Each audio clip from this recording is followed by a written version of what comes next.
মার্কিন president Donald ট্রাম্পের নীতি নিয়ে সমালোচনা করতে করতে নিজেই দল গঠনের ঘোষণা দিয়েছেন ইলন মাস্ক। নাম হবে আমেরিকা পার্টি।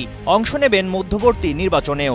মাস্ক বলছেন তার স্বপ্ন আমেরিকার মানুষকে প্রকৃত স্বাধীনতা এনে দেওয়া।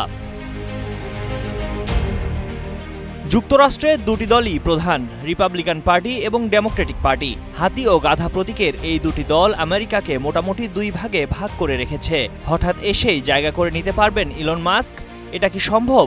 ইলন ধনকুবের, ইলন প্রযুক্তির স্বপ্নবাজ, কিন্তু রাজনীতির রাজহাঁস কি সোনার ডিম নিয়ে তার ভাগ্যে ধরা দেবে? তার দল ঘোষণার পর এ নিয়ে বিশেষজ্ঞরা দিচ্ছেন নানা মত। বান্ডেল থাকলে প্রতি সেনমানিতে টাকা বাঁচবে।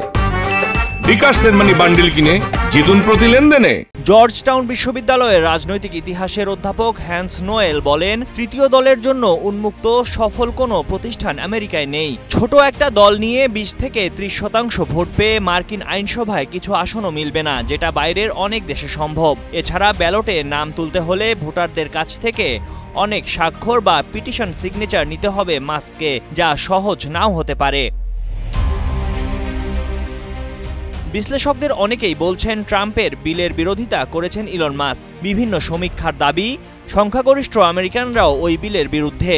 এটা মাস্কের পক্ষে যেতে পারে। অন্যদিকে আরেক পক্ষ বলছেন মাস্কের নিজস্ব কোনো নির্বাচনী এলাকা নেই, ফলে তার দলের রাজনৈতিক ভিত্তি নেই, আর এই ভিত গড়ে তোলা তার পক্ষে সহজ হবে না। বিশেষজ্ঞদের একাংশ মনে করছেন মাস্ক প্রযুক্তির মহাকাশে বিশাল নক্ষত্র, কিন্তু রাজনীতিতে পায়ের তলায় মাটি পাওয়ার জন্য ধৈর্য ধরতে হবে তাকে। সেটা তিনি করতে পারবেন তো? কারণ হিসেবে তারা বলছেন স্পেসএক্সের মালিক ইলন মাস্কের মেজাজ একটা বড় সমস্যা। ময়ূখ ইসলাম, কালের কণ্ঠ।